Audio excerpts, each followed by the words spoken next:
Brought to you by TechnoSpark 20 series smartphones.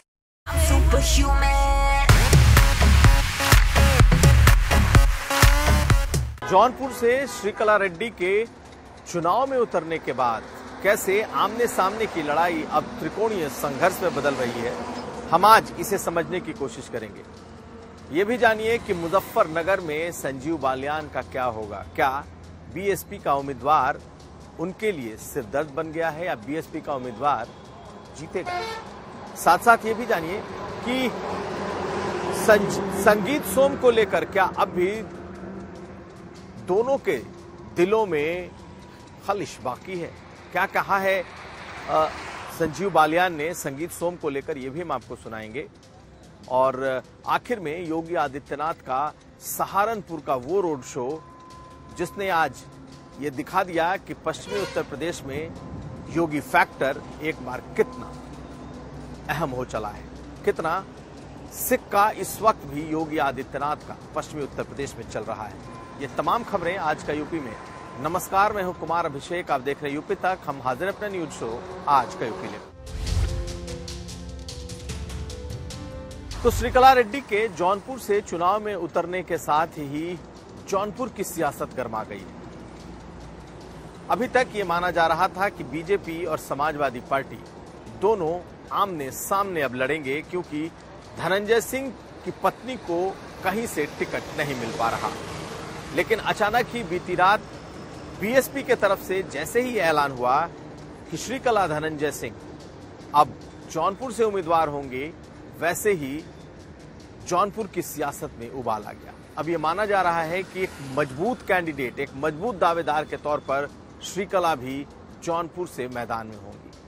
Jaunpur में दलितों का वोट नंबर 2 पर माना जाता है, यानी कि दूसरे नंबर पर अगर कोई वोट है तो वो दलित बिरादरी का वोट है। और वो मायावती के साथ कम से कम इस चुनाव में पूरे उत्तर प्रदेश में इन ब्लॉक खड़ा है। और दलितों में जिसे जाटो वोट कहा जाता है, वो तमाम वोट शर्तिया तौर पर मायावती के साथ दिखाई दे रहा है। ऐसे में धनंजय सिंह का जो अपना वोट बैंक है, जिसे तकरीबन 1.25 लाख के आसपास कहा जाता है, माना जाता है, वो भी अगर उसमें जुड़ता है तो फिर सीधे सीधे त्रिकोणीय संघर्ष की स्थिति बनती है। बीजेपी से कृपाशंकर सिंह और बाबू सिंह कुशवाहा समाजवादी पार्टी से, और अब श्रीकला धनंजय बीएसपी से। ये तीनों बड़े और दमदार उम्मीदवार हैं और माना यह जा रहा है कि इन तीनों की लड़ाई क्लैश ऑफ टाइटन जैसी होगी। जौनपुर में एक बड़ी लड़ाई की उम्मीद की जा रही थी और अब जौनपुर बेहद दिलचस्प हो जाएगा। पिछले चुनाव में 2019 में यह चुनाव बसपा ने जीता था। बसपा के पास तब यादव, मुसलमान और दलित तीनों वोट बैंक एक साथ मौजूद थे। लेकिन इस बार उसमें दलित वोट बैंक नहीं होगा, जो कि बसपा के साथ होगा। दूसरी तरफ बीजेपी के पास बीजेपी का अपना कोर वोट बैंक है, लेकिन उसका एक वोट बैंक जो सबसे अहम है, मौर्य और कुशवाहा, उसका एक बड़ा हिस्सा, बड़ा तबका जरूर समाजवादी पार्टी के साथ जाएगा, ऐसा कहा जा रहा है। क्योंकि सपा के कैंडिडेट खुद बाबू सिंह कुशवाहा हैं, जिनका इस बिरादरी पर अच्छा प्रभाव है। ऐसे में बीजेपी के साथ अगर बीजेपी के दूसरे अन्य वोट, तमाम जो दूसरे वोट हैं, वो मौजूद रहते हैं, बीजेपी के पास अगर ठाकुर और जो राजपूत बिरादरी है वो बड़ी तादाद में खड़ी होती है, तो बीजेपी भी इस मुकाबले में आगे रह सकती है।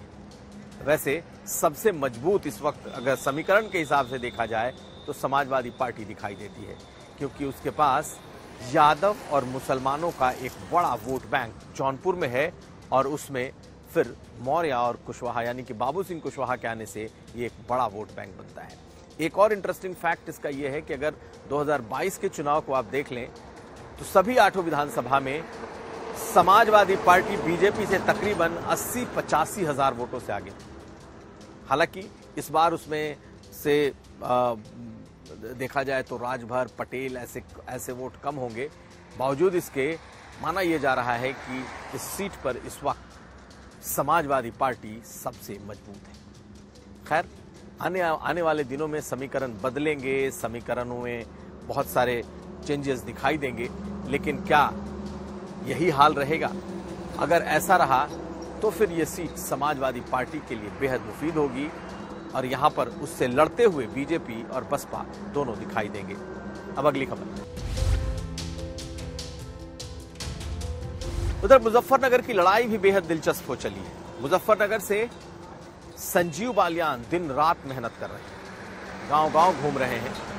उनके साथ एक अच्छा और बड़ा फैक्टर यह है कि पिछले बार अजीत सिंह की वजह से जाट वोटों में जो बड़ा बंटवारा था वो इस बार नहीं देखने को मिल रहा है। जाट गांव में लगभग एका है और वो ज्यादातर संजीव बालियान के साथ खड़े हैं, लेकिन हरिंद मलिक वो भी पुराने और बड़े जाट चेहरे हैं, समाजवादी पार्टी के साथ खड़े हैं, के सिंबल पर चुनाव लड़ रहे हैं और उनका प्रभाव भी इस बिरादरी पर है। ऐसा माना जा रहा है कि बड़ा हिस्सा यूं तो बीजेपी के साथ, क्योंकि बीजेपी और आरएलडी भी एक साथ है, ऐसे में बहुत बड़ा हिस्सा बीजेपी के साथ होगा, लेकिन हरिंद मलिक के साथ भी जाटों का एक बड़ा हिस्सा होगा। लेकिन सबसे निर्णायक वोट वहां पर मुसलमानों का है, लगभग 40%। और ये वोट इस वक्त पूरी तरीके से समाजवादी पार्टी के साथ खड़ा दिखाई देता है। बसपा को उम्मीद है, जिसके प्रत्याशी दारा सिंह प्रजापति हैं, कि मुसलमानों का एक बड़ा तबका उन्हें मिलेगा। यूं तो जो दलित वोट बैंक है वो बीएसपी के साथ है और साथ साथ दारा सिंह प्रजापति, चूंकि प्रजापति बिरादरी से आते हैं, ऐसे में इस बिरादरी के वोट भी लगभग 1.25 लाख से 1.5 लाख के बीच में है और ये बिरादरी मजबूती से अपने उम्मीदवार के साथ खड़ी दिखाई देती है। इसलिए मुजफ्फरनगर में ये लड़ाई एक बार फिर त्रिकोणीय और दिलचस्प हो रही है। माना जा रहा है कि बीएसपी को अगर मुसलमानों का एक बड़ा तबका समर्थन देता है तो फिर मुजफ्फरनगर की लड़ाई में बीएसपी भी एक बड़ा फैक्टर होगी, लेकिन अगर बीएसपी को मुसलमानों ने समर्थन नहीं दिया या कम दिया तो ये लड़ाई सीधे सीधे सपा और बीजेपी के बीच सिमट जाएगी।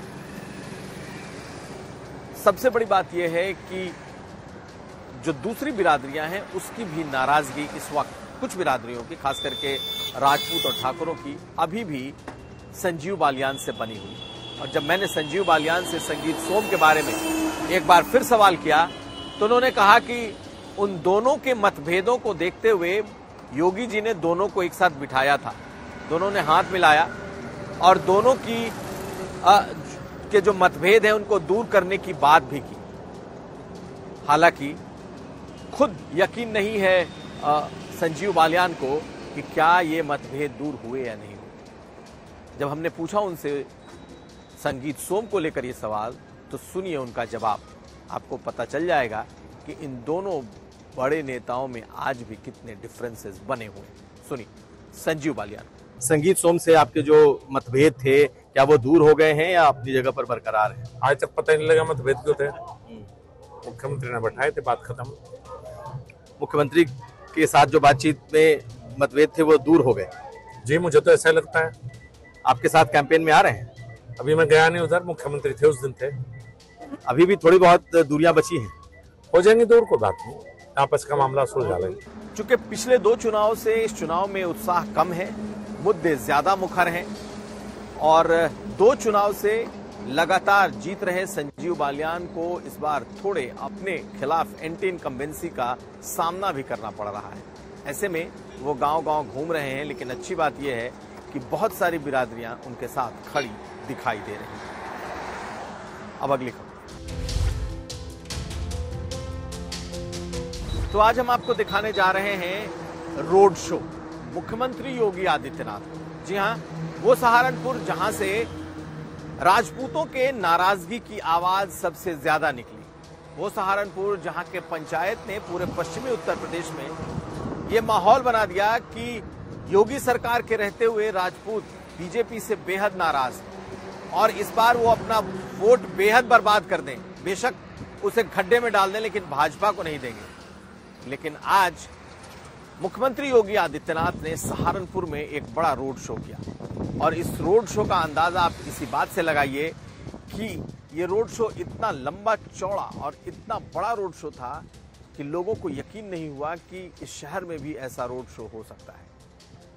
योगी आदित्यनाथ अपने हेलीकॉप्टर से पुलिस लाइन में उतरे और उसके बाद शहर के बीचों बीच से गुजरते हुए कई किलोमीटर तक उन्होंने रोड शो किया।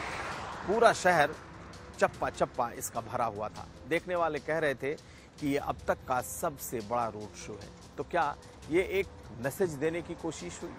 आप इस रोड शो के दृश्य को देखेंगे तो आपको खुद अंदाजा लग जाएगा कि योगी आदित्यनाथ ने सहारनपुर में जो रोड शो किया है ये किसे संदेश दिया है, किसके लिए मैसेज है।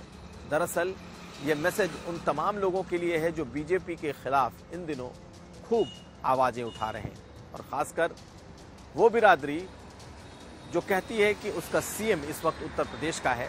तो आज मुख्यमंत्री ने इस रोड शो के जरिए उस संदेश को देने की कोशिश की कि इन तमाम विवादों का, इन तमाम बवाल का कोई अर्थ नहीं है, और ये रोड शो ये दिखा रहा है कि बीजेपी के प्रति लोगों में आज भी वैसा ही उत्साह है। तो बिना बोले आज मुख्यमंत्री योगी आदित्यनाथ रोड शो कर निकल गए, लेकिन उनका रोड शो ही सब कुछ बोल गया, सब कुछ कह गया।